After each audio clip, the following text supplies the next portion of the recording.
Estamos aqui para dar voz ao povo. Em defesa dos cidadãos. Pela dignidade humana. Todos temos deveres, mas também todos temos direitos. Será que existe justiça? Isto é o povo a falar. –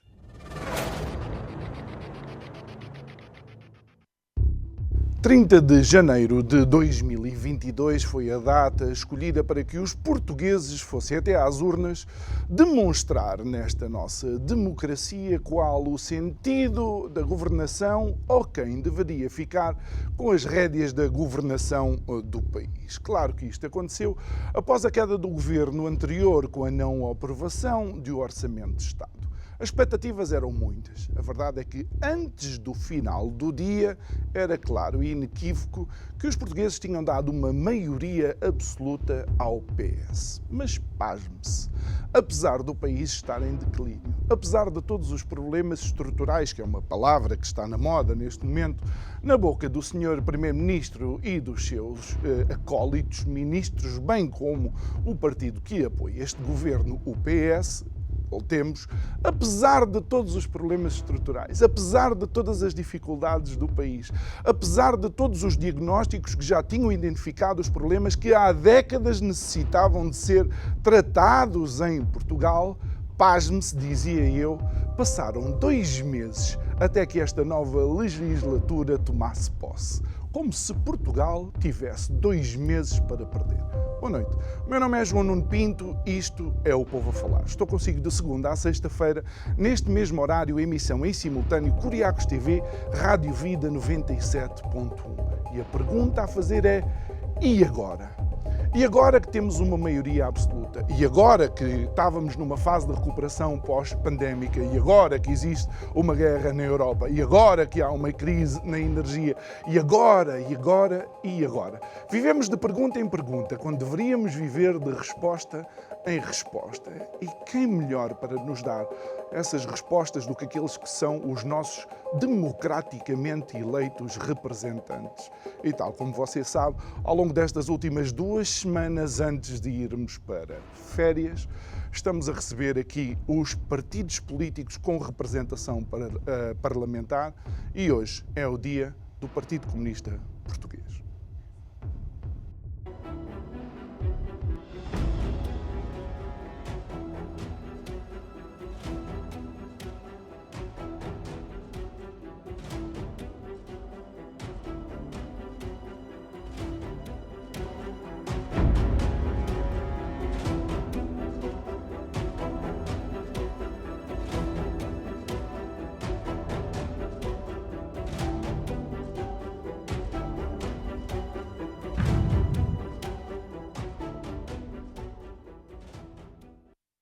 De volta ao nosso estúdio, tal como mencionei na minha peça introdutória, o nosso convidado de hoje é o Partido Comunista Português, que se faz representar pela deputada e sua líder parlamentar, Paula Santos. Muito boa noite, obrigado por estar aqui connosco. Estamos ou se não é o dia a seguir, ainda parece que estamos no rescaldo daquilo que foi o debate do Estado da Nação e talvez comecemos por aí, na sua perspectiva, na perspectiva do Partido Comunista Português, se de facto durante aquelas 4 horas realmente foram produtivas para aquilo que pode ser o futuro do nosso país. Muito obrigada pelo convite. É um debate naturalmente importante no quadro do trabalho da Assembleia da República, mas face de facto à situação do nosso país, de grandes dificuldades para os trabalhadores e para os reformados, em que dia após dia vem o seu poder de compra ser diminuído, os preços continuam a aumentar de uma forma muito acelerada, os salários e as pensões dão para cada vez menos, o acesso aos serviços públicos é muito difícil, o Serviço Nacional de Saúde com inúmeras dificuldades dificuldades também na escola pública, nomeadamente devido à falta de professores para todos os estudantes, e agora que se está numa fase de preparação até do próximo ano letivo, dificuldades no acesso à habitação com custos cada vez mais elevados.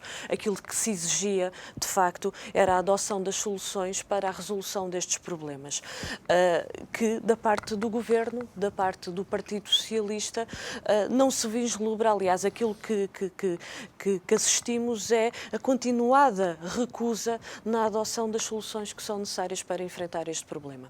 E deixe-me referir o seguinte, porque é relevante.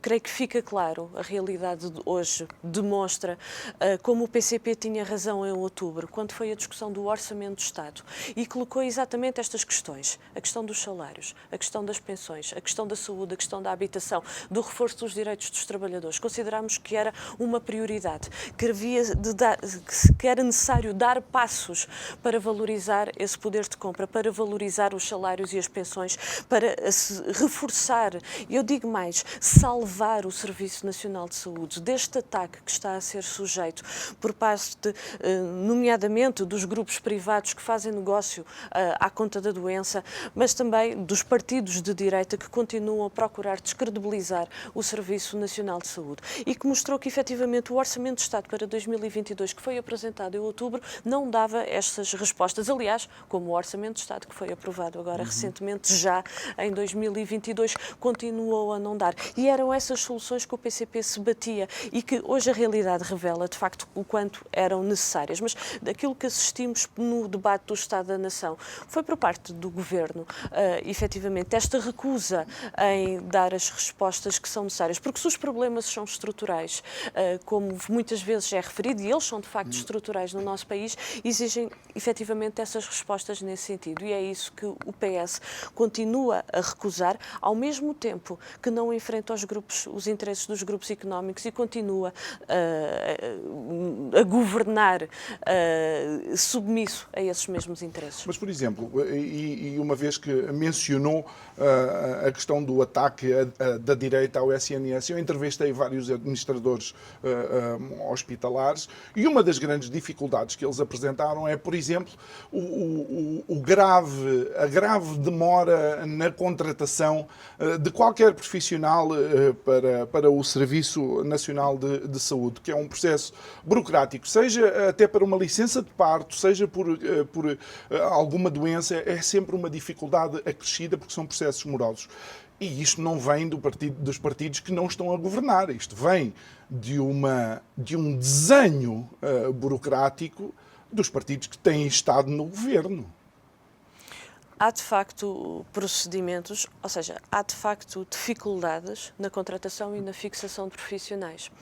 E aí o Governo deveria, aliás, uma das propostas que até recentemente levámos à Assembleia da República foi a garantia de uma efetiva autonomia por parte das unidades de saúde para proceder à contratação de profissionais. Porque aquilo que estamos a assistir, quando eu há pouco estava a falar do ataque por parte dos grupos privados de saúde relativamente ao Serviço Nacional de Saúde, porque há aqui, efetivamente, uma concorrência em que os grupos privados de saúde estão a ir buscar os profissionais de saúde ao Serviço Nacional de Saúde. E o facto do Governo não tomar as medidas necessárias para valorizar os seus profissionais de saúde, nas carreiras, nas remunerações, para medidas que permitam que os profissionais de saúde optem por desempenhar funções no Serviço Nacional de Saúde, está a ser cúmplice daqueles que querem descredibilizar e está a contribuir para o desmantelamento do Serviço Nacional de Saúde. Mas, por exemplo, quem recorre aos privados também não deve, por assim dizer, em caso de doença, e atenção, porque estamos de facto a falar de saúde, é um assunto sensível, quem recorre aos privados não deve pensar ou não deve ter direito só a médicos ou profissionais de baixa categoria. Deve ter direito ao melhor. O facto dos privados poderem pagar é que, se calhar, demonstra que o Governo não está a valorizar como devia os profissionais que para ele trabalham. Ou seja, o Governo é um mau patrão. Deixe-me colocar de outra forma. O que garante que todos os portugueses têm acesso aos cuidados de saúde, sejam aqueles que tenham rendimentos mais baixos, sejam os que tenham rendimentos mais altos, acesso a cuidados de saúde com qualidade. Aquilo que garante que não há discriminação em função das condições económicas é o Serviço Nacional de Saúde. Exatamente. É o Serviço Nacional de Saúde. A questão aqui que se coloca é a necessidade de reforçar, de dotar o Serviço Nacional de Saúde da capacidade para dar essa resposta. E quanto é que nós vamos ter que esperar? Quanto é que os cidadãos vão ter que esperar? Se isso sendo verdade, quanto é que os cidadãos vão ter que esperar? Já esperam não sei quanto tempo por consultas. Há consultas adiadas para 2 anos depois. Verdade. Vamos ver o que é que vai ser. Aliás, os níveis de mortalidade, infelizmente, ao nível da década de 80, eu considero isto um retrocesso civilizacional na nossa democracia. Aí é que eu quero colocar a questão. Eu entendo a parte da competição entre os privados e o SNS. Eu só não entendo é porque é que o Governo, então, não reforça efetivamente o SNS. Esta é uma falta de vontade política por parte do Governo, é isso. É mais do que evidente, porque tem todas as condições para adotar as soluções, as medidas, as propostas que são necessárias para reforçar o Serviço Nacional de Saúde. Não há nada que o impeça de o fazer. Isso é um facto. Mas deixe-me dizer o seguinte, eu há pouco, quando estava a falar do Orçamento do Estado para 2022, deixe-me então só especificar. Nós apresentámos 3 propostas que eram fundamentais para reforçar o Serviço Nacional de Saúde. Para termos cuidados de saúde, temos que ter profissionais de saúde valorizados, motivados, com carreiras, com remunerações no Serviço Nacional de Saúde, para que os utentes tenham um médico e enfermeiro de família, para que as consultas, os tratamentos, não tenham esses tempos de espera que estava a referir e que, de facto, possam ser realizados a tempo e horas. O que é que nós propusemos? Por um lado, a valorização das carreiras e remunerações, porque essa era o elemento distintivo do serviço público, ter uma perspectiva de carreira, ter uma perspectiva de desenvolvimento profissional. E hoje as progressões e as carreiras estão completamente estagnadas. Era uma questão, e a questão das remunerações. A outra questão, implementação de um regime de dedicação exclusiva. Nós já tivemos um regime de dedicação exclusiva, aliás, alguns profissionais que na altura optaram ainda mantêm esse regime, cada vez menos, é verdade. Mas um regime de dedicação exclusiva que podia ser implementado, caso tivesse sido aprovado em outubro do ano passado, poderia ter sido implementado já no início deste ano, já em janeiro de 2022, e que reforçava, tinha uma majoração do ponto de vista da remuneração, uma majoração do ponto de vista da progressão e seria, de certa forma, uma forma de valorizar também os próprios profissionais. A outra proposta que apresentámos, o alargamento dos incentivos para a fixação de profissionais de saúde nas zonas carenciadas no nosso país. E quando falo em zonas carenciadas, não estou só a referir às zonas do interior, porque temos zonas carenciadas aqui na grande Lisboa, por exemplo.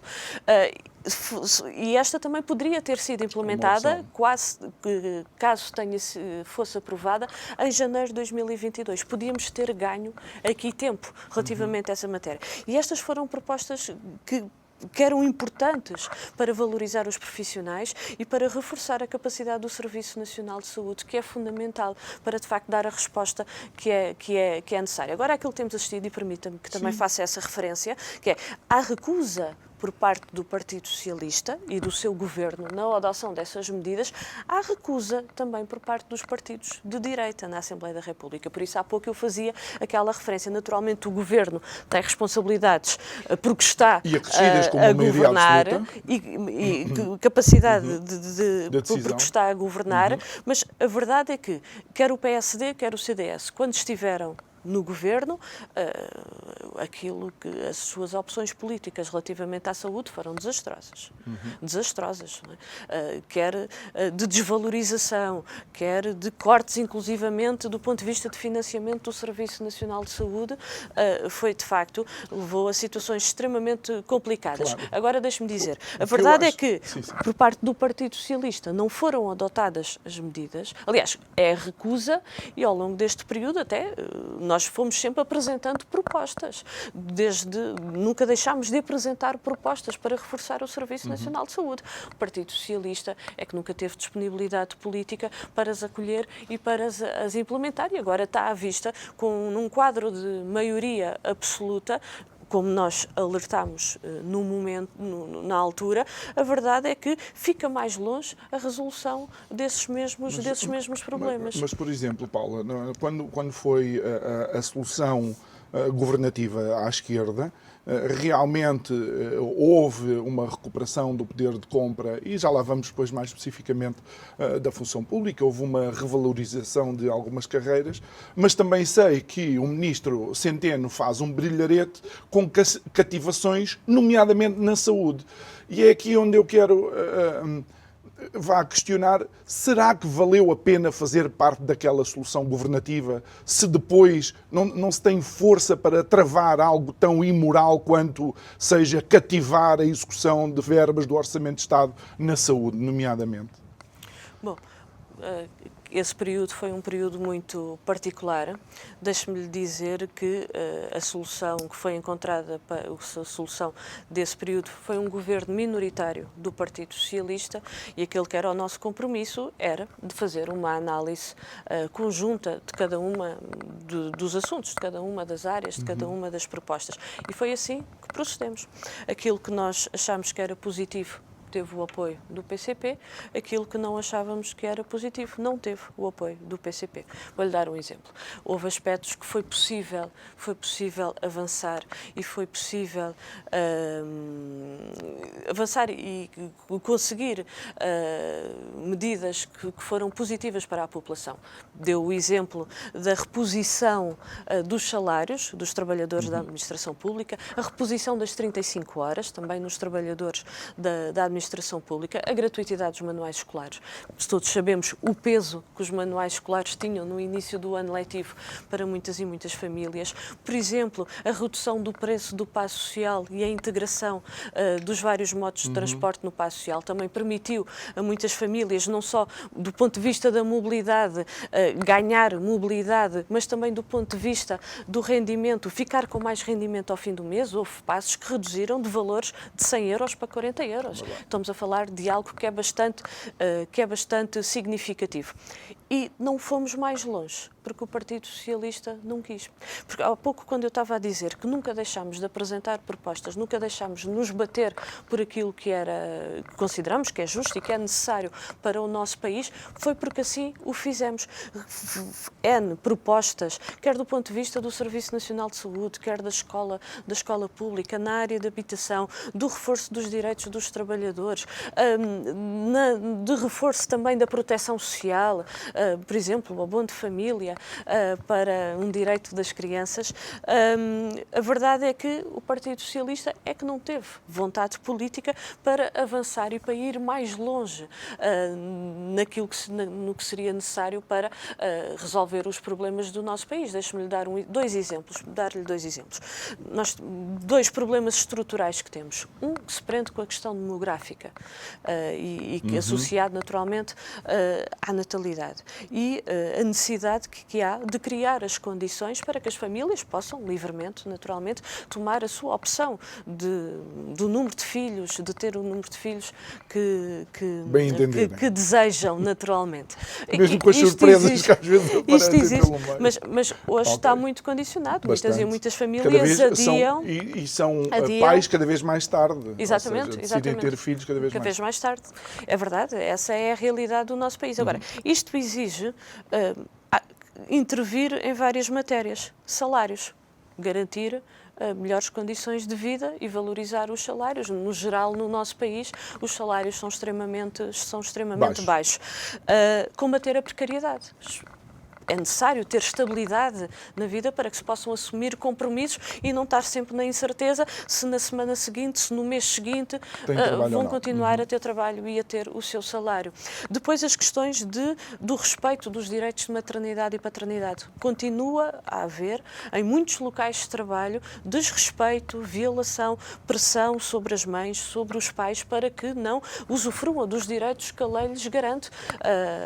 E, portanto, essa é uma matéria que também necessária. E depois uma outra questão, aí os passos que foram dados foram limitados, que é a questão relacionada com as creches e a necessidade avançou do ponto de vista da solução a gratuitidade das creches, que esperemos que se implemente, efetivamente. Achamos que deveria ter sido mais longe, mas ficou por resolver uma questão, que é termos uma rede pública de creches e que garanta o custo das creches para as famílias é elevadíssimo. E, portanto, esta é uma questão que importa resolver. E sobre estas matérias, dizer que é importante avançar neste sentido e resolver estes problemas. Não houve essa disponibilidade, estou a falar no seu conjunto. Outro problema estrutural prende-se com o déficit produtivo que temos. Somos extremamente dependentes. Por exemplo, na altura da epidemia, houve necessidade de reforçar a aquisição de máscaras, por exemplo, todos compreendemos o porquê, ficou evidente, e até nisso não tínhamos capacidade. E, portanto, há um conjunto de aspectos... E ainda há uma questão que é os tais ventiladores que era suposto aparecer e não sei se apareceram alguma vez. Mas, olha, aproveitando e já percebi que a Paula começando a falar, de facto a coisa flui. Uma das grandes questões que quando começamos a ler as creches, como é que se chama? As creches, os passes, a habitação, o reforço da ajuda social, tudo isto. Ou seja, quando nós vemos este acumular de medidas que são pensadas para o bem-estar de todos, nós sabemos que nada é grátis, tudo tem um custo. Há, de facto, custos adicionais e que há, de facto, pessoas que trabalham nesses setores do qual nós estamos a investir. Ou seja, nas creches vão ter que haver pessoas que vão cuidar das crianças e tudo isso. E esta é a pergunta de 1 milhão de euros, que já não serve para nada hoje em dia, 1 milhão de euros, peço imensa desculpa, mas essa é a realidade. De onde é que vem o dinheiro para tudo isto? Se temos, por exemplo, uma TAP que parece um autêntico sorvedor, um buraco, um verdadeiro buraco negro, um engolidor de galáxias de euros e dólares, como é que se pode pensar num país com um PIB relativamente baixo, que é o português, lidar com toda esta mudança conjuntural?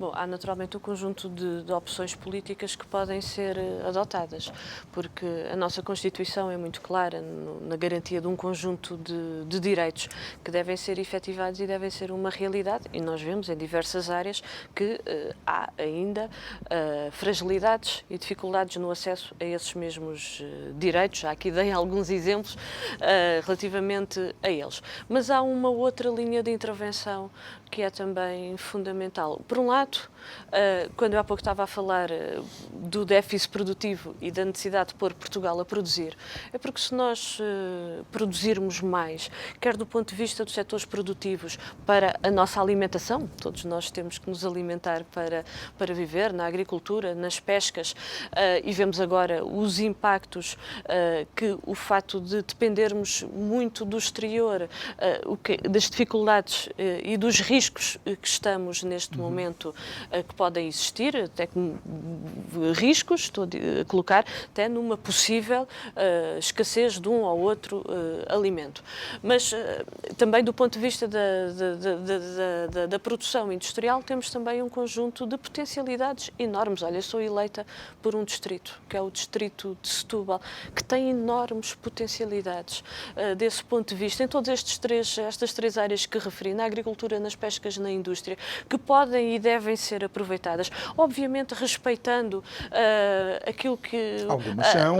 Que podem ser... Que estou a dizer... Moscatel é uma referência mundial, por exemplo. Certo, mas temos muitas outras capacidades. Não podemos esquecer que a integração de Portugal na União Europeia destruiu imenso o nosso aparelho produtivo e o distrito onde eu sou, Setúbal, foi um distrito extremamente afetado pela negativa, com inúmeros trabalhadores e famílias a viverem situações de desemprego e de pobreza extremamente dramáticas. Mas isto para dizer o quê? Já me estava a desviar. A questão central que eu queria colocar era esta. Em termos se nós produzirmos mais, criamos riqueza, criamos emprego, criamos riqueza, naturalmente isso também contribui para o crescimento do nosso PIB. Essa é uma linha de intervenção. A outra linha de intervenção por uma justa política fiscal, que também não existe no nosso país, porque que alivie naturalmente a carga fiscal sobre os trabalhadores, sobre as micro e pequenas empresas, mas que possa, por outro lado, tributar aqueles que mais têm. Vou dar um exemplo, até tendo em conta a realidade que estamos a viver neste momento.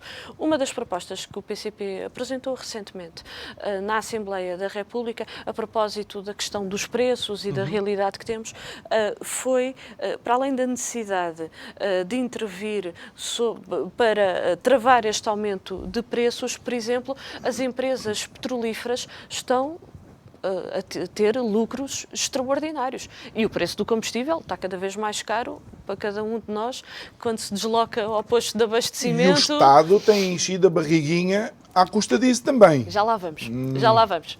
Mas deixe-me dizer sobre isto, que uma das propostas que apresentamos era uma contribuição extraordinária sobre as petrolíferas, porque estes lucros que estão a ser obtidos é à custa do empobrecimento dos trabalhadores e dos Paula, reformados. Mas deixe-me lhe dizer essa questão, quando refere relativamente aos Onde impostos. é que vamos buscar? Exato.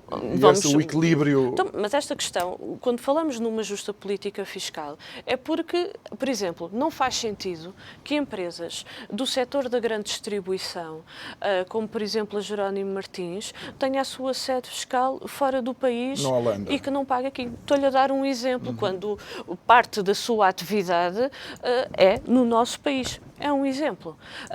E que naturalmente que permite ao Estado, a partir daí, também aumentar receitas para garantir aqueles que são os direitos que a nossa Constituição garante, que a nossa Constituição consagra para todos os portugueses. Mas sobre essa questão, relativamente aos impostos e ao preço dos combustíveis, há necessidade de uma intervenção, tem que haver aqui uma abordagem em vários vetores. Um dos vetores é, de facto, no campo fiscal. Mas intervir somente no campo fiscal não vai resolver o problema.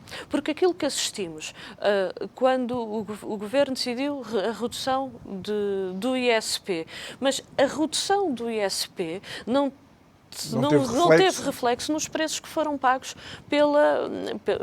pelas populações. Portanto, se houve uma redução, se essa redução não foi na íntegra no preço que nós pagamos, então onde é que ficou? E o onde é que ficou? E essa é que é a questão de fundo, que abordar esta matéria somente nessa perspectiva deixa de fora aquelas que são as margens e os lucros por parte das petrolíferas. Esses sim que estão a ganhar e a acumular riqueza à custa do empobrecimento dos trabalhadores. Por isso é que nós defendemos que é necessário intervir do ponto de vista fiscal e propusemos, por exemplo, o fim do adicional do SP. Imagino, por exemplo, uma taxa de solidariedade, porque estamos de facto a viver uma situação única, independentemente dos motivos. Eu posso vislumbrar 3 ou 4 acontecimentos no mundo e na Europa que me fazem prever que, sim senhora, se determinado setor beneficia com isto, que se faça um imposto de solidariedade para compensar. Mas aí o Estado tem que assumir também que quando as coisas não correrem bem para o privado nessa área, o Estado tem que estar lá para ajudar. Porque, do meu ponto de vista, equidade é isto. Nem é justiça, é equidade. O Estado está lá para pedir uma contribuição extra quando os lucros são extras, mas o Estado também está lá quando as coisas não correm bem e as empresas necessitam de uma ajuda substancial do Estado. Mas aquilo que nós temos, aquilo que tem sido as opções, quer do PSD, do CDS, quando for um governo, quer do Partido Socialista, agora é muito evidente, é porque nós aquilo que assistimos no nosso país é uma grande desigualdade. É porque os salários são baixos. Há sempre a retórica de que não é possível aumentar os salários. Ouvimos por parte do patronato, ouvimos por parte dos grupos económicos. Não é possível por isto ou por aquilo. Há sempre uma razão que não é possível. Mas as grandes empresas tiram lucros extraordinários, distribuem esses lucros pelos seus acionistas. Ou seja, quando falamos da distribuição da riqueza, ela está muito mal distribuída e esta é de uma das grandes injustiças do nosso país. É que os trabalhadores é que criam a riqueza, mas depois quando se trata na sua distribuição são quem fica com a menor parte e ela fica acumulada nestes grupos económicos e nos seus acionistas. Podemos dar vários exemplos de empresas que foram privatizadas e que têm tido, do ponto de vista da sua intervenção, os preços preços aumentam, as populações são penalizadas, os salários dos trabalhadores dessas mesmas empresas não são valorizados, mas os seus lucros não param de aumentar. E aí sim é preciso intervir. Não se pode continuar submisso desta forma. Sim, e é isso que está a acontecer neste TAP, momento, Paula, por parte do é? Governo. Mas ter uma TAP. A TAP é uma clara e inequívoca demonstração que o Governo não tem que meter o bedelho em áreas que não domina. Ou seja, ao longo do tempo, e quando eu digo o Governo, pronto, independentemente ao longo do tempo, nós temos visto situações em que o Estado demonstra que é um mau gestor. O Estado tem demonstrado. É um mau gestor no ensino, por exemplo. Como é que é possível ainda existirem escolas com amianto? Como é que é possível? Mas aí a questão... Entende? E nós temos que confiar o nosso dinheiro ao Estado. Não seria necessário o Estado começar a dar provas de que também é capaz e competente para responder aos desafios? Mas deixa-me lhe dizer uma coisa. Deixo, claro. Aí a questão é das opções políticas de quem está a governar. E esse é que é o problema. O problema é que quem governa, quem tem governado ao longo de todos estes anos, tem tomado opções políticas, quer seja nos setores sociais, quer seja nos setores económicos, que não só não contribuem para a resolução dos problemas, como em muitas circunstâncias contribuem para o seu agravamento. E naturalmente olhamos para uma série de setores e vemos esses problemas. Estava a dar o exemplo das escolas, da saúde também, na habitação, com a enorme carência que há no nosso país e que há muitos jovens e muitas famílias que hoje não conseguem aceder a uma habitação condigna, como a nossa Constituição coloca. Mas em todos esses problemas, a questão foi das opções políticas de quem esteve, que optou, em vez de investir na educação, optou por privatizar um conjunto de empresas que se mostrou ser absolutamente prejudicial para o nosso país. O exemplo da TAP que está a dar é um exemplo desse aspecto. A TAP, nós consideramos que a TAP é uma empresa muito importante, é uma empresa estratégica para o nosso país e que nos permite, ou seja, a TAP que nos permite, temos enormes potencialidades também neste setor da aeroportuário, mas deixe-me dizer, Paula, mas que nos permite ligar com a Europa, com as comunidades, com outros continentes. Eu sou um fã da aviação. Agora, o problema aqui... E ter aqui pessoas a afirmarem que a TAP é uma empresa importante e estratégica para Portugal, eu, honestamente, seja à direita, à esquerda, acima e embaixo, eu fico completamente pasmado, porque neste momento, por exemplo, até a TAG resolveu, em vez de vir para Lisboa, começar a ir para Madrid ou para Paris, porque depois liga a partir daí com outras comunidades onde existem muitos portugueses. A questão aqui é opções. Sim. Opções. E as opções que foram tomadas em relação à TAP foram erradas. E continuam a ser. Porque a TAP, das duas uma, ou assume que tem que competir com que é uma low cost, ou então a TAP parece aquele tipo de... E Paulo, desculpe uma comparação. A TAP parece aquele turista da década de 80 e 90 que alugava o BM para ir depois para Vila Moura e para o Algarve passear. Ele não tem o BM, mas alugou o BM para parecer que é uma coisa de substância. E há N países que não têm companhias de bandeira e que, no entanto, são países que têm muitas... Bem, o turismo está desenvolvido. O Brasil não tem uma companhia de bandeira. A Grécia não tem uma companhia de bandeira. A Itália é como se não existisse e, no entanto, a Itália continua a receber um fluxo importante. A nossa pergunta é, se temos tão pouco, já viu o que é que as pessoas sentem quando se dizem mais 3 mil milhões de euros para a TAP? Custa, não custa? Não, agora o que é preciso é garantir condições para que a operação da TAP possa decorrer e se possa alargar. Essa é que é a questão. E não é retirando, como foi feito bem recentemente, um conjunto de slots à TAP, que claro que cria limitações e condicionamentos à sua própria atividade e à sua operação. Porque aquilo que está errado não é a existência da empresa, porque ela é muito importante para o nosso país e para o nosso desenvolvimento e na ligação da comunidade portuguesa com o nosso país. Eu acho que esse é um aspecto que devemos ter presente. Comunidade que está espalhada também pelo mundo e que permite ter no quadro da Europa ligações importantes com a América e com a África. E essas ligações permitiriam também esta realidade, esta localização geográfica no nosso país, é aqui uma mais-valia e que nos permitiria, havendo os investimentos necessários, olhe, por exemplo, na construção do novo aeroporto no Campo de Tiro, em Alcochete, de uma forma faseada, que nos permitiriam... Aí estou de acordo com nos você, acho que permitiria, Alcochete é a melhor opção. nos permitia também aqui, até à própria TAP, é importante esta solução para a própria TAP. Agora, aquilo que não podemos aceitar, e que foi o que este governo fez, foi um plano de reestruturação que condiciona, limita e que pode efetivamente colocar em causa a atividade da TAP, para além de todos os impactos profundamente negativos que está a ter sobre os seus trabalhadores. Mas só voltar ao início. A questão aqui que é importante, o problema não é a intervenção do Estado. O problema que temos tido é que os governos que têm passado têm tido uma opção política, inclusivamente, de ir numa perspectiva de destruição também, é verdade, de redução significativa da capacidade da administração pública. E isso cria-nos dificuldades quando na saúde, cria-nos dificuldades na educação. Olha, na habitação, não há uma resposta pública. Não há uma resposta pública. E quando falamos da necessidade, Portugal, comparado até com um conjunto de outros países da Europa, a habitação pública do nosso país é 2% do total da habitação. Noutros países é bem superior. E, de facto, há necessidade de reforçar aqui o investimento. E quando falamos da habitação pública, falamos naturalmente de situações, resolver situações de famílias que vivem em habitações que não garantem condições de habitabilidade, ainda temos muitas famílias nessa circunstância, mas falamos da necessidade de uma resposta que seja direcionada a diversas camadas da nossa população. A Constituição também fala em acessível, não fala só em pública, fala acessível, o que significa que, de alguma maneira, o mercado, seja por incentivo do Estado ou não, o mercado deveria, de facto, ter habitação que fosse, de acordo com a Constituição, acessível aos portugueses. E aquilo que vemos continua a ser, de facto,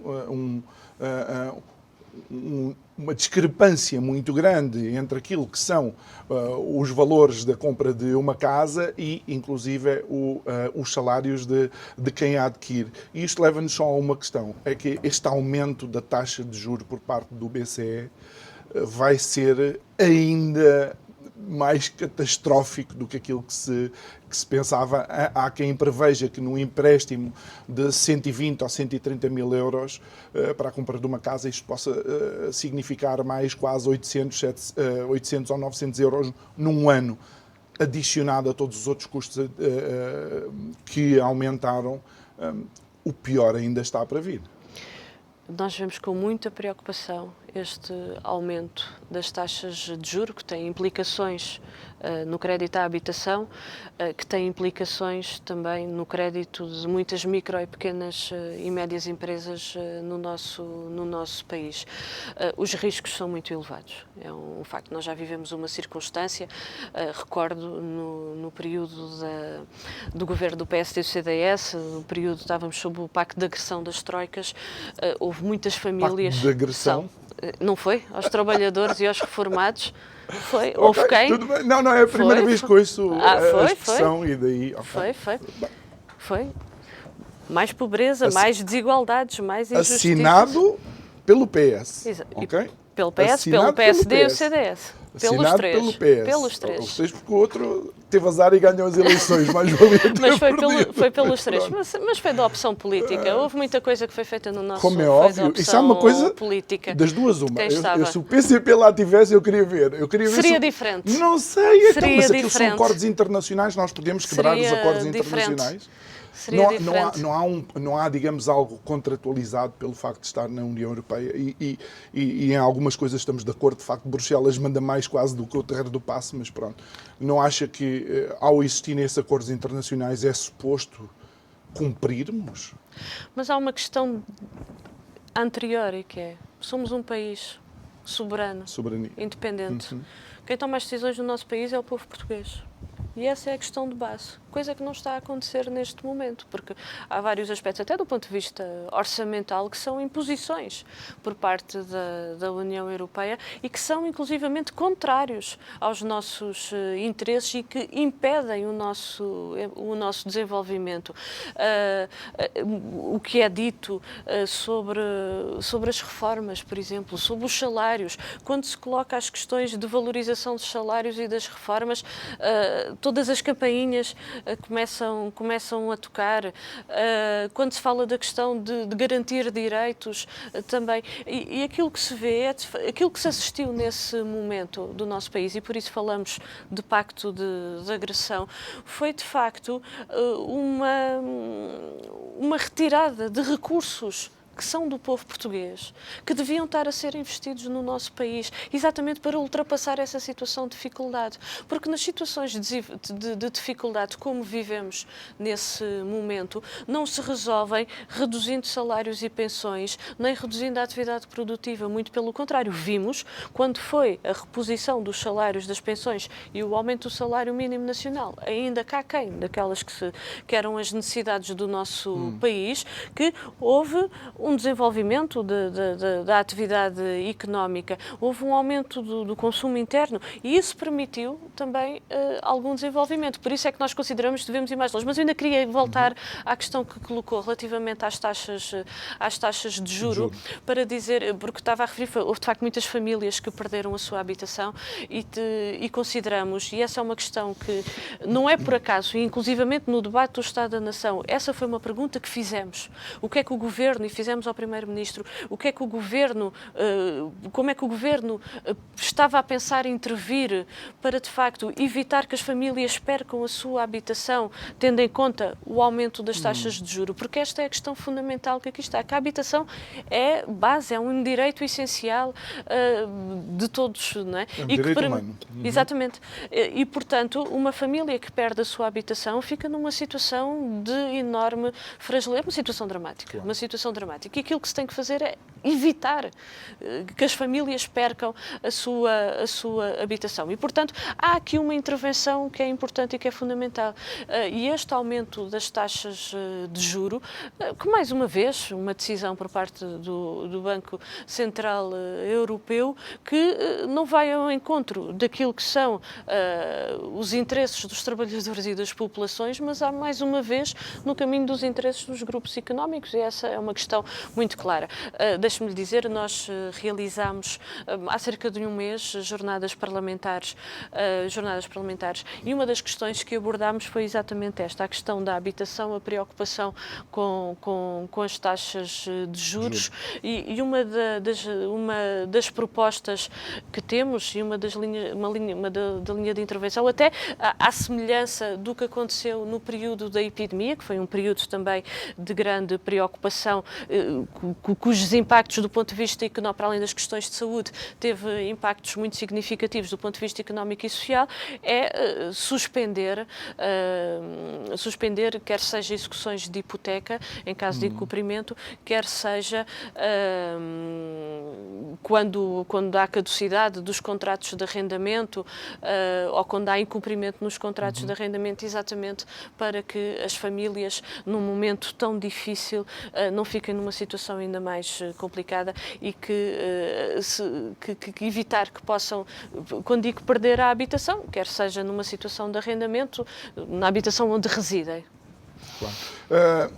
Isto leva-me a algo característico do Partido Comunista, que é a sua ligação aos trabalhadores, e é evidente quando ouvimos a Paula falar, às vezes que menciona realmente a palavra trabalhadores, que é esta ligação com os sindicatos. Vimos de facto os sindicatos de alguma forma apaziguados durante aquilo que foi o período da geringonça, desculpa, é só para utilizar a expressão que acabou por colar, vá.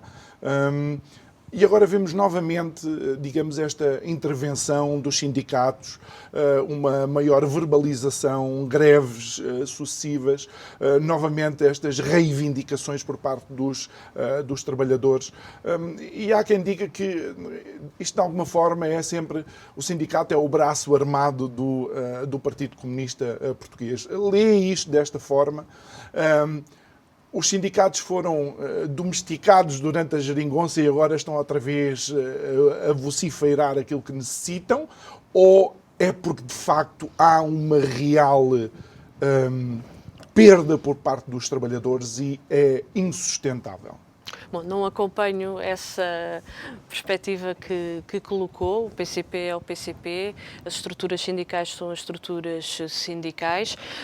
Há comunistas que intervêm nas empresas, nos locais de trabalho, nas estruturas sindicais, mas o PCP é o PCP, as estruturas sindicais são as estruturas sindicais, têm a sua própria organização, a sua estrutura, e são os trabalhadores que tomam as decisões no quadro das estruturas sindicais. Portanto, essa separação é importante que seja feita, e são os trabalhadores, quando fala a intervenção por parte dos trabalhadores e da luta dos trabalhadores, ela esteve sempre presente, mas é importante que fique também que fique clarificado esse aspecto. Os trabalhadores, quando decidem avançar para uma ação de luta, independentemente dos contornos que essa ação de luta venha a ter, sim, é em função dos problemas concretos que sentem. Ou seja, não se faz uma luta sem um objetivo, não decretam uma luta sem nenhuma razão. Isso não existe, não é? Mas durante todo este período os trabalhadores sempre intervieram, sempre lutaram, sempre tiveram presentes com as suas reivindicações e foram muito importantes. Recordo a reposição das 35 horas, a nossa intervenção foi muito importante, mas houve uma intervenção e luta por parte dos trabalhadores muito significativa, porque de facto foi um retrocesso. Devemos, o avanço da ciência e da tecnologia deve-nos permitir avançar numa perspectiva da redução do horário de trabalho e não o contrário, não é? Hoje temos mais técnica, eficiência e eficácia a fazer as coisas. Também, e maior produtividade também.